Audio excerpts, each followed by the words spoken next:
Hello dear students, first aid and health प्राथमिक चिकित्सा और स्वास्थ्य की 8वीं वीडियो है जिसमें हम क्वेश्चन आंसर्स का सलूशन दे रहे हैं। आज देखिए हम ये क्वेश्चन है, पहला क्वेश्चन है हमारा फास्ट स्टैंड्स फॉर। तो फास्ट क्या है? देखिए जो फास्ट है इसका यूज किया जाता है बहुत सारे स्ट्रोक वाली कंडीशन में। जब किसी को स्ट्रोक आ जाता है तो उस कंडीशन में इसका अगर हम एक्सपेंशन देखना चाहें तो फास्ट का एक्सपेंशन है एफ फॉर फेस। हम देखते हैं किसी भी पर्सन के फेस में जो फास्ट है, इस फास्ट का अगर हम एक्सपेंशन दें तो एफ फॉर यहाँ पर फेस, यानी उस व्यक्ति के फेस में क्या चेंजेस आ रहा है। ठीक है, हम देखेंगे किसी व्यक्ति के फेस में क्या चेंजेस, फेशियल ड्रॉपिंग। ठीक, that is A for arm, उसके जो आर्म्स हैं उसमें कोई चेंजेस नहीं है, कोई डिस्टॉर्शंस तो नहीं आ रहा है। आर्म वीकनेस की बात करेंगे। देन थर्ड लेटर है एस, एस फॉर स्पीच, उसकी बोलने की क्षमता, वो क्या किस तरीके से बोल रहा है, बोलने में कठिनाई तो नहीं हो रही है। और थर्ड टाइम। ठीक, तो फास्ट का मतलब है face, arm, speech and time. तो ये जो कंडीशन है, तो यानी इस क्वेश्चन का आंसर तो यहां पर हमारा ए वाला ऑप्शन ठीक है। FAST का तात्पर्य चेहरे का गिरना, हाथ की कमजोरी, बोलने की कठिनाई और समय। ठीक, समय के साथ इन तीनों चीजों के हम चेंजेस को मॉनिटर करते हैं। ये जो कंडीशन है, ये कंडीशन होती है स्ट्रोक के टाइम पर। जो स्ट्रोक्स आते हैं एकदम किसी को, जिसको दौरा कहते हैं, ये वाली जो कंडीशन है, इस कंडीशन में ये सारे चेंजेस आते हैं। स्ट्रोक हमारा हार्ट अटैक है, ये सब क्या है, स्ट्रोक वाली कंडीशन है। ठीक, तो हम पूछा जा सकता है जो फास्ट है इसका कब यूज किया जाता है, फास्ट का यूज हम कब करते हैं? तो फास्ट का यूज करते हैं हम during the time of stroke, stroke के समय। ठीक है, तो ये वाला हमारा। अब व्हाट डज एबीसी मीन? अगर आप लोगों को ध्यान हो, मैंने एक क्वेश्चन में बात की होगी सीपीआर। ठीक है, तो सीपीआर की हम लोगों ने बात की होगी, कार्डियो पल्मोनरी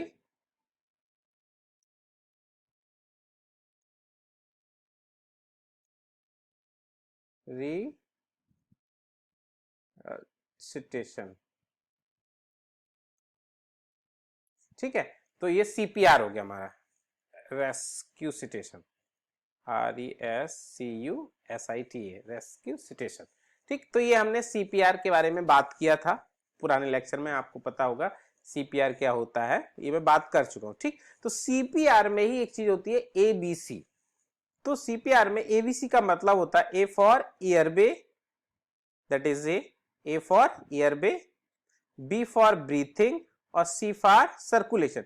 तो सीपीआर में ये 3 सीपीआर का ये एक तरह से रूल है, एबीसी। तो हमको पहले क्या करना होता है, जिसे हम क्या कहते हैं, सीपीआर के समय उसके नेक को थोड़ा सा उठा देंगे, उसके एयरवे को, उसके हवा के द्वार को खोलना है। ठीक है, that is A, this is the rule for CPR. ये सीपीआर का एक रूल है कि हमको क्या करना है। और एबीसी इसको सीरियल से ही करना है। पहले हम उसके हवा के द्वार को खोलेंगे, उसके एयरवे को खोलेंगे, तो उसके लिए हम उसके नेक को उठाते हैं, माउथ को ओपन करते हैं। देन हम उसको ब्रीथ देंगे। ब्रीथ कैसे? Mouth to mouth breathing, B for breathing देंगे। ठीक है, श्वास देंगे उसको। देन उसके हार्ट, उसके यहां पर चेस्ट पर कंप्रेस करते, कंप्रेशन किसके लिए? सर्कुलेशन के लिए, जिससे उसके हार्ट में ब्लड सर्कुलेट हो सके। तो ये एबीसी का, ये this is the formula of CPR. ठीक, तो ये मैं सीपीआर के बारे में आप लोगों को मैं बता चुका हूं। ठीक है, तो यहां पर हमारा ए ऑप्शन करेक्ट है, एयरवे, ब्रीथिंग, सर्कुलेशन। एबीसी का मतलब है वायुमार्ग, श्वास, परिसंचरण। ठीक है, थर्ड क्वेश्चन है first aid for a drawing person includes. ठीक है, डूबने वाले व्यक्ति के प्राथमिक उपचार में सम्मिलित है। तो देखिए मैंने कुछ ये पॉइंट्स लिखे हैं, ये सारे भी हमको यहां पर, तो ये जो दिया है हमारा, applying pressure, lying on one's back, mouth to mouth breathing, mouth and nose cleaning. ठीक, तो ये सारे भी हमको अप्लाई करने होते हैं। ठीक है, नहीं, यहां पर हमको जो यहां पर राइट आंसर है माउथ टू माउथ ब्रीथिंग, अगर कोई पर्सन है वो डूब गया है, तो डूबने वाले व्यक्ति को जब आपने निकाला, अब आपको देखना है कि उस व्यक्ति को ब्रीथ आ रहा है नहीं आ रहा है, ठीक है।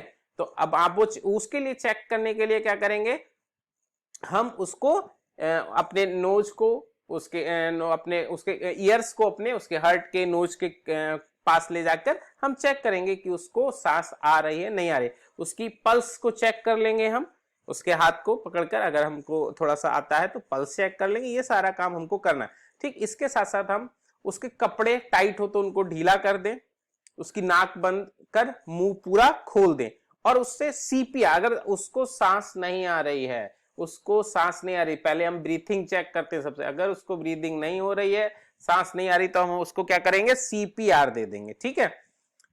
अगर रोगी के मुंह से पानी निकलने लगे तो गर्दन टेढ़ी कर पानी निकाल दें, फिर से सांस देने लगे, सांस उसको देते रहना।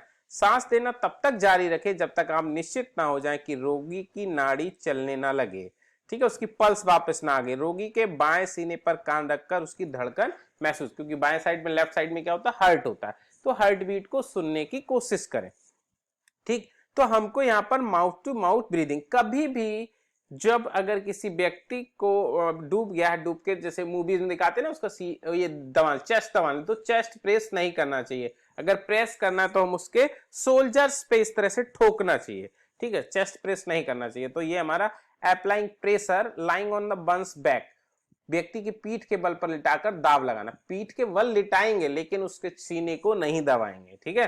तो यहां पर हमारा बी ऑप्शन करेक्ट है। माउथ एंड नोज क्लीनिंग, ये कोई इंपॉर्टेंट फर्स्ट एड नहीं है, बेस्ट है हमारा माउथ टू माउथ ब्रीथिंग, ठीक है। तो ये हमारा यहाँ पर सही ऑप्शन है, ठीक। इस ऑप्शन में डाउट है, अगर ये ऑप्शन भी सही होता तो हम all the of the above के साथ जाते, लेकिन ये ऑप्शन हमें, क्योंकि व्यक्ति के पीठ के बल लिटाकर दाब लगाना, दाब कहां लगाना, अगर हम चेस्ट पे दाब लगाएंगे तो this is wrong for the drawing person, ठीक है। तो ये वाला सही नहीं है, तो इसीलिए हम यहाँ पर सी ऑप्शन, बी ऑप्शन के साथ जाएंगे, बी ऑप्शन हमारा करेक्ट है, ठीक है। नेक्स्ट क्वेश्चन देखते हैं। नेक्स्ट क्वेश्चन है हमारा, what do you do first for a small cut, अगर व्यक्ति के स्मॉल कट लग जाता है तो हमको क्या करना चाहिए। देखिए ये कुछ बताया है मैंने, स्मॉल कट लगता है अगर किसी को तो हमको क्या करना चाहिए। पहले तो raise limb above the heart, ठीक। अगर हमारा हाथ कटा है, ठीक, तो हमको कोशिश करना चाहिए कि जिस प्लेस पे कट लगा है उसको हम, अगर हमेशा तो ऐसा कर नहीं सकते, लेकिन अगर हाथ पे कटा है तो उसको हम हार्ट की पोजीशन से एबव ले आए। इससे क्या होगा, क्योंकि भाई अगर एबव चला है, हार्ट ब्लड पंप करता है तो हमारा ब्लड फ्लो कम हो जाएगा, ठीक है। पहला तो हम ये करें।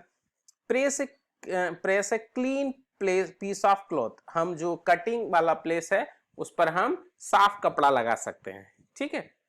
उसके बाद रिंज विद वाटर, उसको पानी से धुल सकते हैं, ठीक। Third, rinse with the hydrogen peroxide, यहाँ पर हम उसको धुल सकते हैं, डिटॉल, हाइड्रोजन परऑक्साइड, इस तरह के ऑइंटमेंट से, लिक्विड से, जो भी हमारे एकदम क्या कहना चाहिए उसको, स्टेराइल बना दें, उसको हम जो जर्म्स फ्री कर दें, तो ऐसे किसी भी लिक्विड से हम उसको वॉश कर सकते हैं, ठीक है।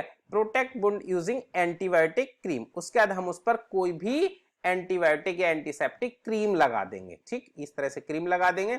देन हम cover with A sterile dressing, उसके बाद हम किसी भी ड्रेसिंग से उसको कवर कर देंगे। कैसी ड्रेसिंग होनी, स्टेराइल, यानी जर्म फ्री ड्रेसिंग होना चाहिए। यानी क्या है, what do you do first for a small cut, wash with soap and water, cover with sterile bandage, clean with hot water का यूटिलाइज नहीं करेंगे, only cover with sterile bandage, एकदम बिना साफ करे हम उसको बैंडेज से कवर नहीं करेंगे, यानी ये ऑप्शन भी गलत है।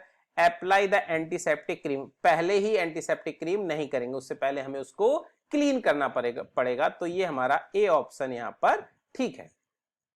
The normal respiration rate for an adult person at rest breath per minute, ठीक है।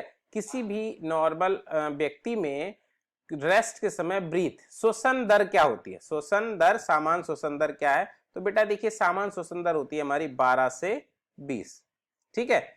इसी तरह से अब जरूरी नहीं है कि आपका यहाँ श्वसन दर पूछ लिया है, आपसे पूछा जा सकता है पल्स रेट क्या है, ठीक है, जैसे श्वसन दर पूछ लिया, ऐसे ही हेल्दी पर्सन का, नॉर्मल हेल्दी पर्सन का पल्स रेट पूछा जा सकता है। तो पल्स रेट होता है किसी व्यक्ति का 60 से 100 बीट्स पर मिनट। ठीक है, तो ये हो गया पल्स रेट, कितना हो गया नॉर्मल, 60 से 100 बीट पर मिनट। ये तो पल्स रेट भी पूछा जा सकता है, इसके साथ साथ ब्लड प्रेशर भी पूछा जा सकता है बच्चों, तो ये भी हम साथ में याद कर लेते हैं, ब्लड प्रेशर। ठीक है, तो नॉर्मल ब्लड प्रेशर होता है एक हेल्दी पर्सन का 90/60 mmHg। देखिए ब्लड प्रेशर की यूनिट होती है mmHg, 90/60 mmHg से 120/80 mmHg। देखिए यहां पर ये इस तरह से लिखा है 90/60, तो ये जो 90 होता है इसको हम वैसे कॉमन लैंग्वेज में कहते हैं इसको, ये ऊपर वाला ब्लड प्रेशर, ये नीचे वाला। तो एक हमारा सिस्टोलिक होता है, ये होता है हमारा सिस्टोलिक प्रेशर होता है, और ये होता है नीचे वाला हमारा डायस्टोलिक प्रेशर होता है। ठीक है, तो हमारे नॉर्मल पर्सन का ब्लड प्रेशर हमारा 90/60 से 120/80 mmHg के बीच में होना चाहिए। अगर इससे ज्यादा प्रेशर है, किसी व्यक्ति का ब्लड प्रेशर 120/80 से ज्यादा, तब हम कह देंगे उस व्यक्ति में हाइपरटेंशन है। क्या है, हाइपरटेंशन है, ज्यादा ब्लड प्रेशर का शिकार है, वो बीमारी से ग्रसित हो गया अगर किसी व्यक्ति का ब्लड प्रेशर इससे ज्यादा। अगर किसी व्यक्ति का ब्लड प्रेशर 90/60 से कम है, तब हम उसको कह देंगे उसको क्या है, हाइपोटेंशन है। ठीक है, तो ये बात हो गई। ठीक, अब नेक्स्ट क्वेश्चन है, to treat a first degree burn you should. अगर किसी व्यक्ति का जल गया है, फर्स्ट डिग्री बर्न है, तब हम उसको किस तरह से उपचार करना चाहिए। तो इसके लिए देखिए इसमें बताया गया है, अगर किसी व्यक्ति को फर्स्ट डिग्री बर्न है तो सबसे पहले तो हमको क्या करना चाहिए, उस व्यक्ति के जो भी बर्निंग प्लेस है जहां पर वो जला है उसको कोल्ड वाटर से धुल दें। ठीक, ये धुल दिया, वॉश कर दिया उसको, देन हम, और उसमें जब तक उसको धुलते रहे, होल्ड रखे, ऐसे नहीं खाली पानी डाल के, जब तक उसको ऐसा फील ना होने लगे कि उसका जो पेन है वो कम हो गया, देन उस पर हम एंटीबायोटिक ऑइंटमेंट का, क्रीम का यूज करें। इस पर हम वैसलीन का यूज कर सकते हैं। किसका, वैसलीन। ठीक है, कोई पेट्रोलियम जेली का यूज कर सकते हैं। ठीक है, उसके बाद हम क्या करें, उसको मेक कूल कंप्रेस, उस पे क्लोथ के हेल्प से उसको, जिससे उसको दबा दें, उसको बांध देंगे। ठीक, उसके बाद अगर हमारा पेन ठीक नहीं हो रहा, पेन ज्यादा हो रहा है, तो हम कोई पेन किलर ले सकते हैं, पेन रिलीवर ले लेंगे, कोई भी हम एनाल्जेसिक दवाई ले लेंगे जिससे कि हमारा पेन कम हो जाए। उस पर हम क्या कर सकते हैं, एलोवेरा जूस भी लगा सकते हैं जो भी बर्निंग प्लेस है। कभी भी हमको ऑयल्स एंड वाटर का यूज नहीं करना है, एग यूज नहीं करना है। ठीक है, टूथपेस्ट यूज नहीं करना है, पॉप ब्लिस्टर, जो ब्लिस्टर्स फोड़े से बन जाते हैं ना, फुंसी, उसको फोड़ना नहीं है, आइस और कोल्ड वाटर का यूज नहीं करना है। ठीक है, नॉर्मल जो रूम टेम्परेचर पे वाटर है हम उसको ही यूज करना, बहुत कोल्ड वाटर का यूज नहीं करेंगे। ठीक है, तो ये सारे ध्यान रखना। तो अब इस क्वेश्चन का आंसर देख लेते हैं हम। ये क्वेश्चन है हमारा, क्या करना चाहिए हमें, apply a good quality burn cream और ऑइंटमेंट, ये हमको कर सकते हैं।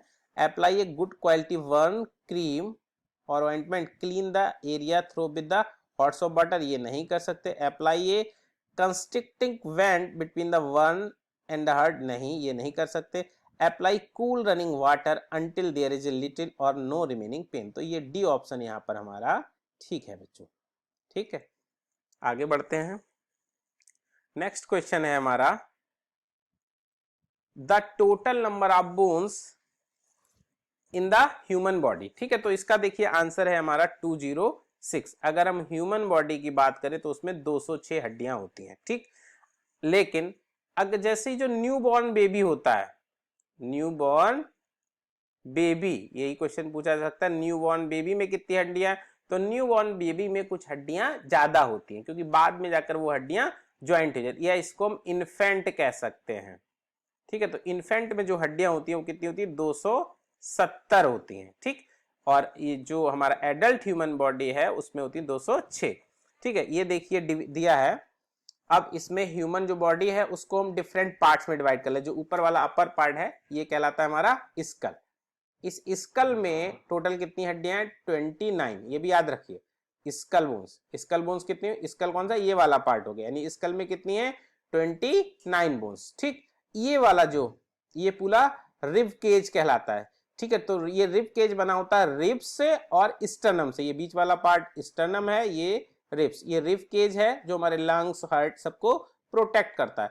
यहाँ पर ये कितनी 24 रिब बोन्स होती हैं और एक स्टर्नम होता है। ठीक है, यानी अगर ऐसे ही पूछा चेस्ट में कितनी बोन्स हैं तो टोटल 25 बोन्स। ये चेस्ट वाला एरिया हो गया ना, तो चेस्ट में कितनी 25 बोन पाई जाती है। ठीक है, 25।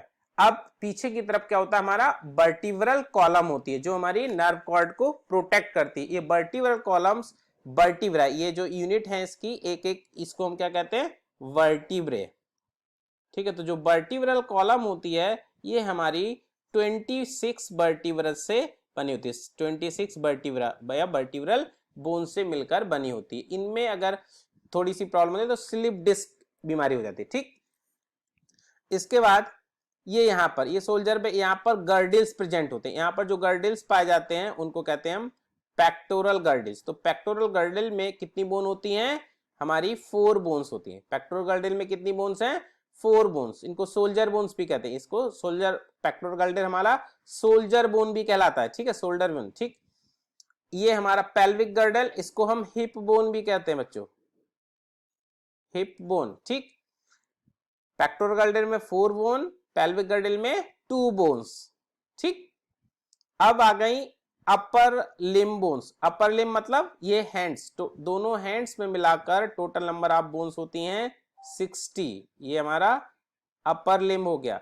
लोअर लिम्ब, ठीक है, मतलब लेग्स, लेग्स में मिलाकर टोटल बोन्स होती हैं 60। तो इस तरह से हमारे पूरी स्केलेटल सिस्टम में, ह्यूमन बॉडी में टोटल नंबर ऑफ बोन्स होती हैं 206। अब बात आ गई स्कल बोन्स। तो देखिए यहीं पर आंसर दिया है, स्कल बोन्स हमारी कितनी है, हमारा ए वाला, ठीक है, 1 इंच वाइड होना चाहिए। ठीक है, that is the right size for the finger, क्योंकि फिंगर की मोटाई के हिसाब से ये बहुत ज्यादा अगर हम चौड़ी ले लेंगे पट्टी तो वो हमारे हाथ में सही से नहीं आएगी। ठीक है, तो 1 इंच होना चाहिए। अगर लंबाई पूछा जाए कितना लंबा था तो अबाउट 2 मीटर जो इसका स्टैंडर्ड होता है। इस क्वेश्चन को थोड़ा सा मैं एक बार दोबारा डिस्कस करना चाहूंगा। जैसे यहाँ पर मैंने देखिए दिखाया 29 बोन्स। ठीक, तो जो ये 29 बोन्स हैं, तो अगर हम स्कल बोन्स की बात करें बच्चों, तो जो स्कल बोन्स है, स्कल बोन्स को हम 3 कैटेगरी में डिवाइड कर लेते हैं। फेशियल बोन, यानी जो बोन्स फेस में पाई जाती हैं। क्रेनियल बोन्स, जो खोपड़ी में, ये क्रेनियम, ये जो खोपड़ी वाले पार्ट में क्रेनियल बोन्स। इसके अलावा एक होता है हाइड बोन, और जो हमारे ईयर नहीं होते कान, इसमें पाई जाते हैं ईयर ऑसिकल्स। ठीक, तो जो फेशियल बोन होती हैं, फेशियल बोन का नंबर होता है 14, क्रेनियल बोन का नंबर होता है 8, हाइड बोन का नंबर होता है 1 और ईयर ऑसिकल्स का नंबर होता है 6। तो 14, 8, 14, 6, 20, 8, 28, 29, तो टोटल ये 29 बोन्स हैं। ठीक, यहां पर आपके इस क्वेश्चन में आंसर ही नहीं दिया।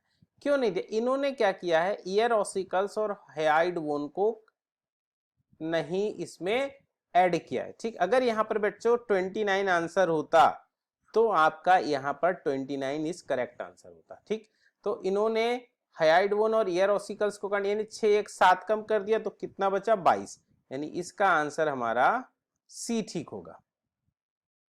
ठीक, तो अगर ऐसा कहीं पर होता है तो हम ऐसे इस ऑप्शन के साथ चले जाएंगे। ठीक है, और अगर ये दोनों ऑप्शन दिए होते तब हम 29 के साथ जाते हैं। ठीक, क्योंकि ये हमारा सही आंसर है। ठीक, तो इसी तरह के वीडियोस को देखने के लिए इस मेरे चैनल को लाइक करिए, सब्सक्राइब करिए। ठीक, और कमेंट्स करते रहिए।